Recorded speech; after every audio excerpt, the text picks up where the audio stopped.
दोस्तों, आज मैं आपको जो कहानी सुनाने जा रही हूँ, ये कहानी है गरीब मेहंदी वाली बहू की। तो चलिए दोस्तों, देखते हैं आज की ये कहानी। संजना की चाची, जो कि दिल्ली में रहती थी, वो उसके लिए एक अच्छे घर का रिश्ता लेकर आई हुई थी।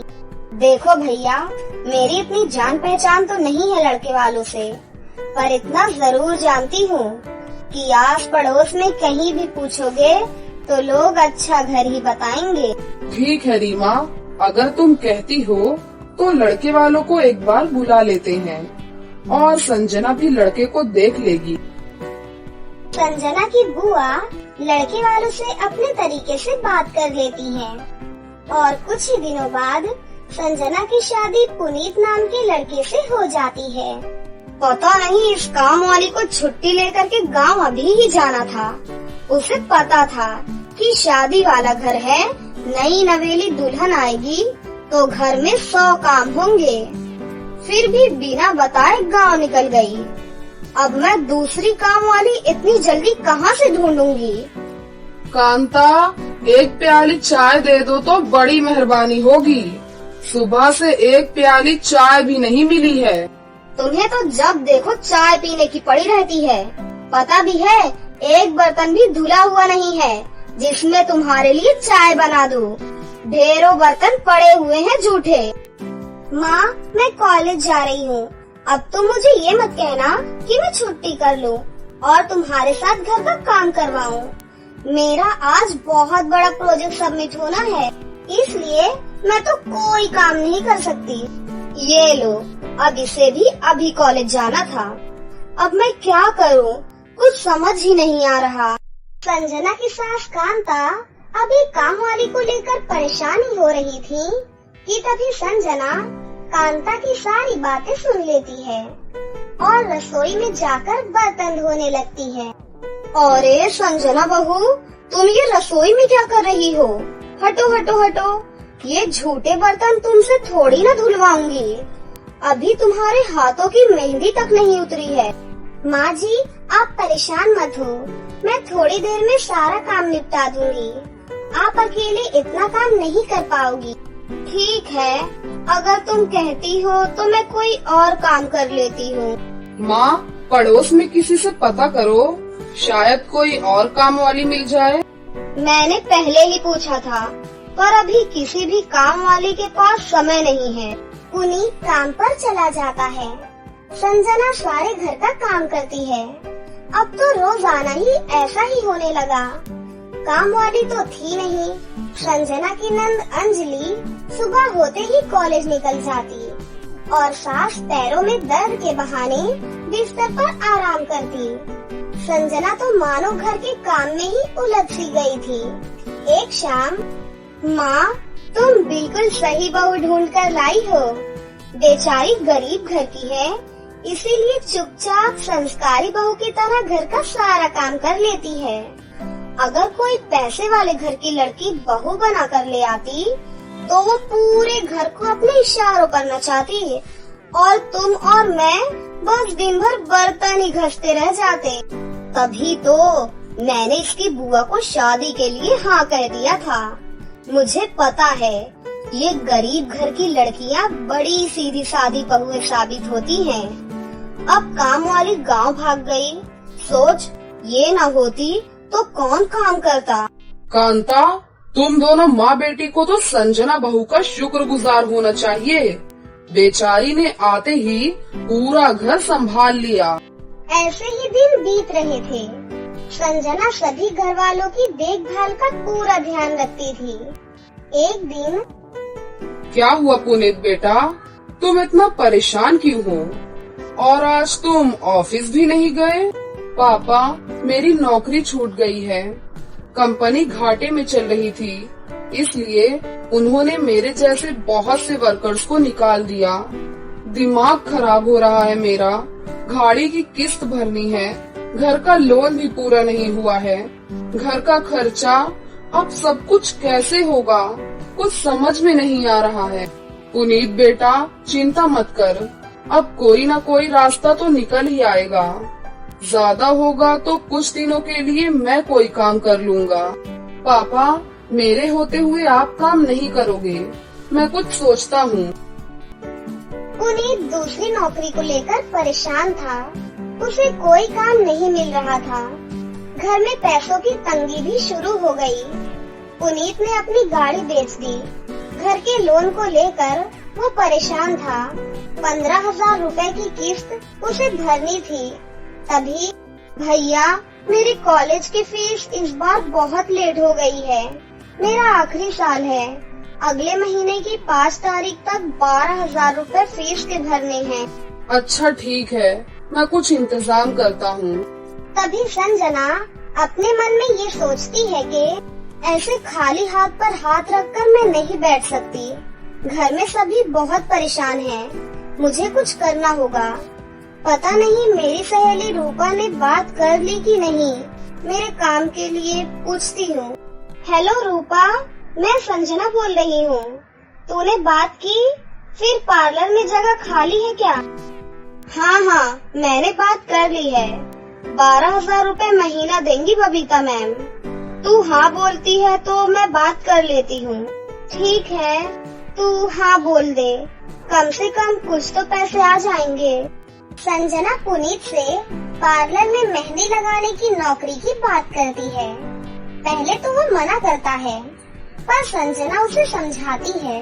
पुनीत, मैं जानती हूँ कि आप परेशानी के दौर से गुजर रहे हैं। मैंने आपसे शादी के बाद हर सुख दुख में साथ निभाने का वादा किया था।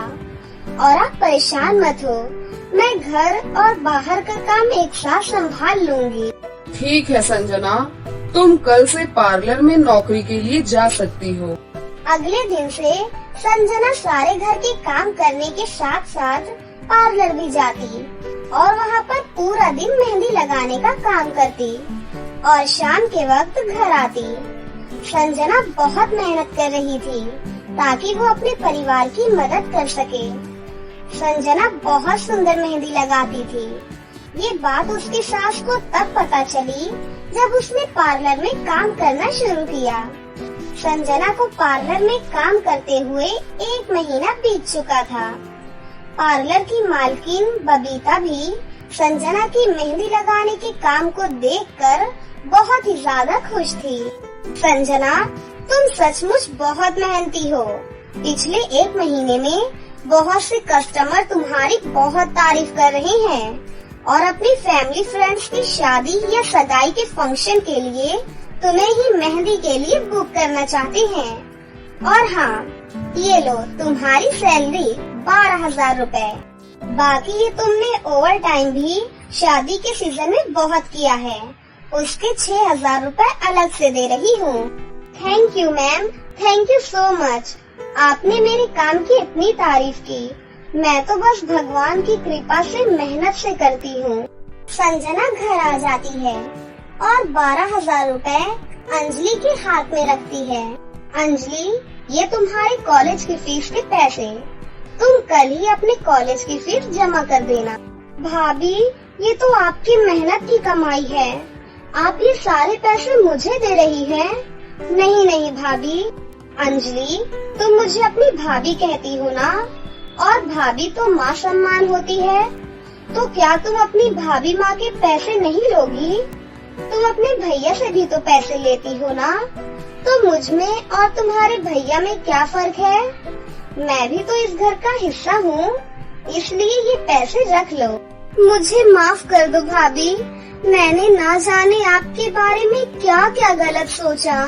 पुनीत को भी दूसरी नौकरी मिल जाती है।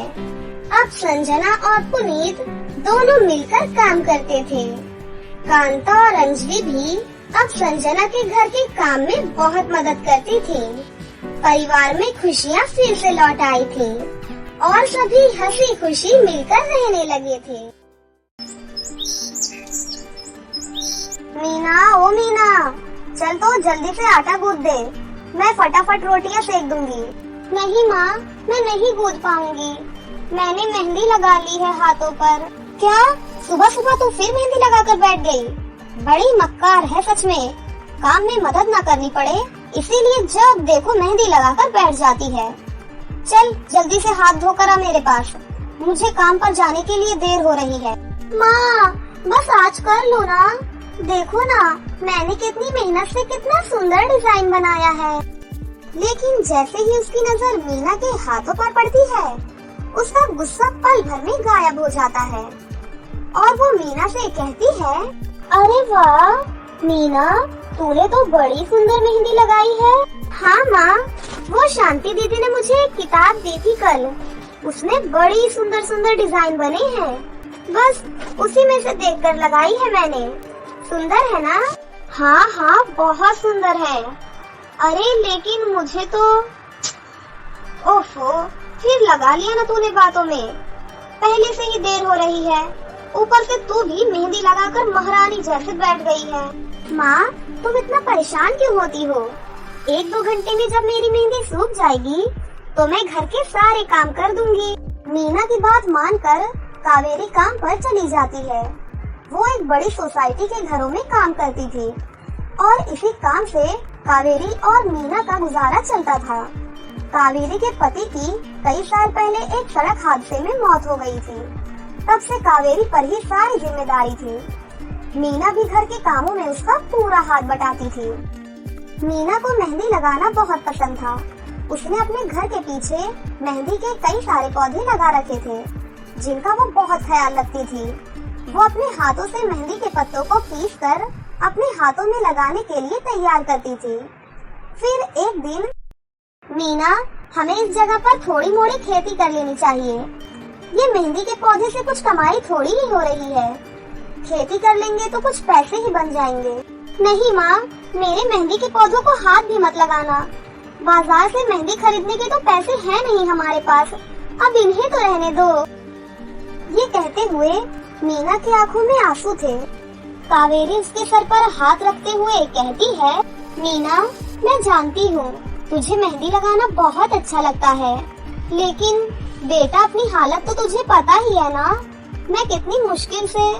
माँ मैं सब जानती हूँ, जाओ कर लो जो करना है। इतना कहकर मीना रोते हुए वहाँ से चली जाती है। कावेरी को उसके लिए बहुत बुरा लग रहा था। वो मीना के मेहंदी के पौधों को कुछ नहीं करती।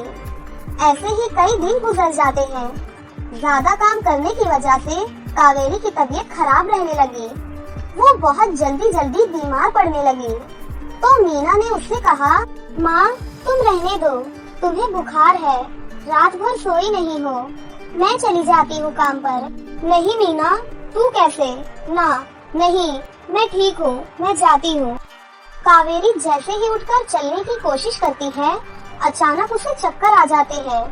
मीना उसे सहारा देकर बिस्तर पर लिटा देती है और उससे कहती है, बस माँ अब तुम आराम करोगी और काम पर अब से मैं जाऊंगी। कावेरी घर पर रहकर आराम तो कर रही थी, लेकिन वास्तव में उसे अच्छे इलाज की भी जरूरत थी, जिसके लिए पैसे तो थे नहीं। दूसरी तरफ अब हर रोज मीना काम पर जाती और लौटकर घर के भी सारे काम उसे ही करने पड़ते थे। इन सब में उसे मेहंदी लगाने का बिल्कुल भी वक्त नहीं मिल पाता था। मीना कितने दिन हो गए तूने मेहंदी नहीं लगाई? हाँ माँ, बस मन नहीं कर रहा। अच्छा, मेहंदी लगाने का तेरा मन नहीं? मैं सब जानती हूँ, मैंने बिस्तर पकड़ लिया है और मेरी फूल सी बच्ची पर सारे काम पड़ गए। अब बस बहुत हो गए आराम।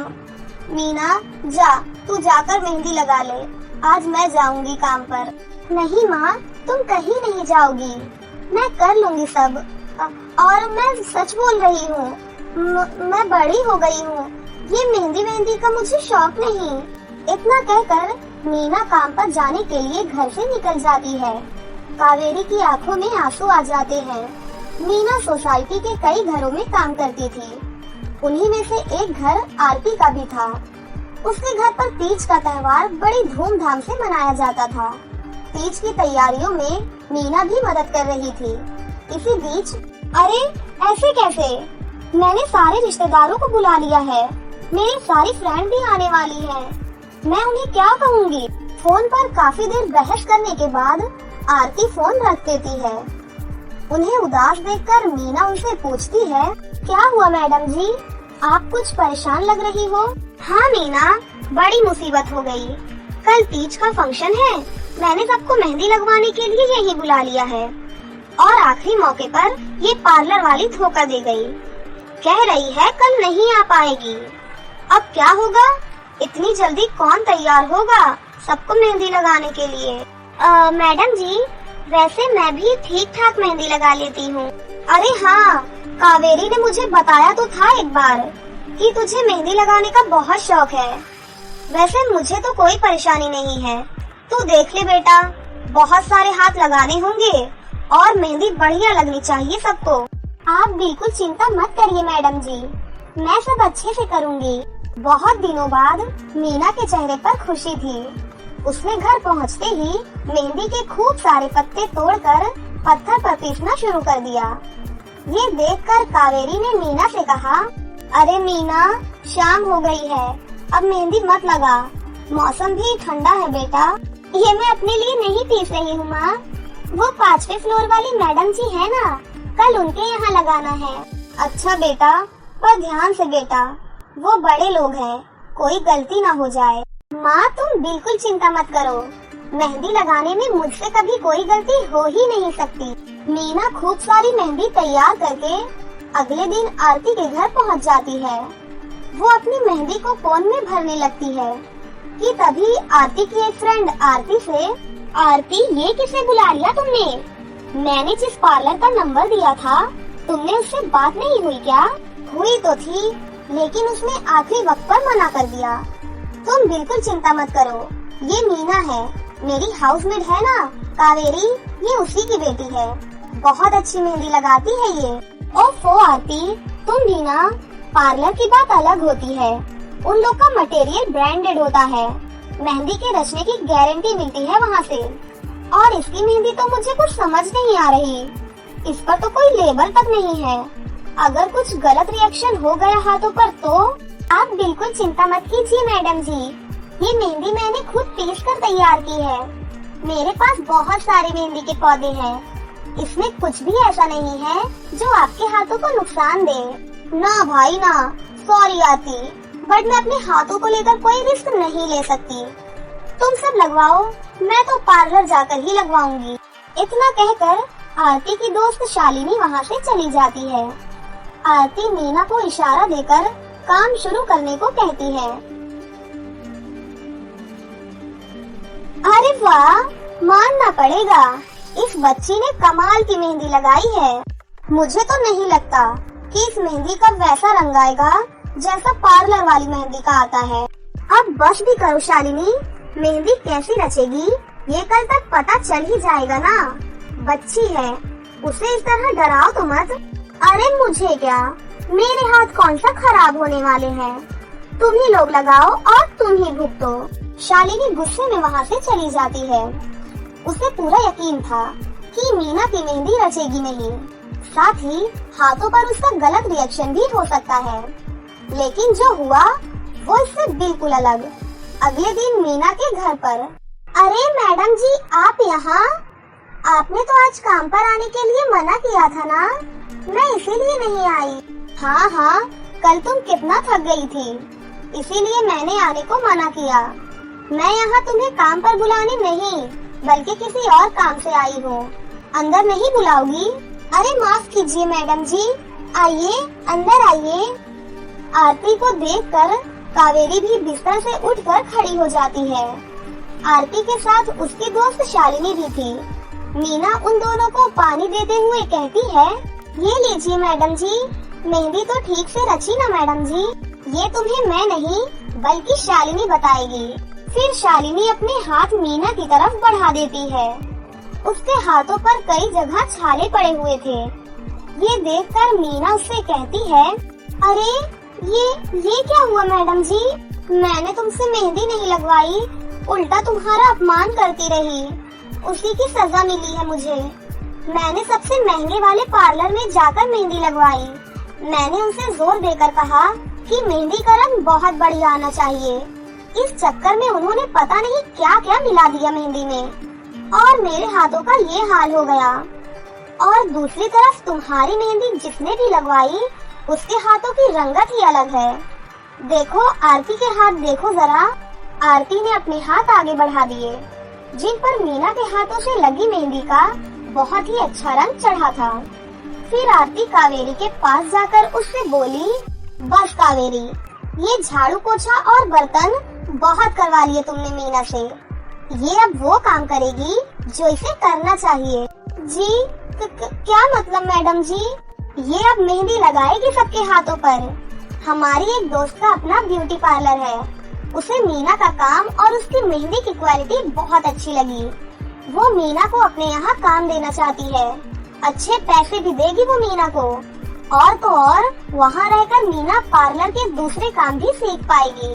आरती की बात सुनकर कावेरी की आंखों में आंसू आ जाते हैं। वो हाथ जोड़कर आरती का शुक्रिया अदा करती है। मीना भी बहुत खुश थी। अब ना सिर्फ वो अपना मेहंदी लगाने का शौक पूरा कर सकती थी, बल्कि अच्छे पैसे कमाकर अपनी माँ का इलाज भी करवा सकती थी।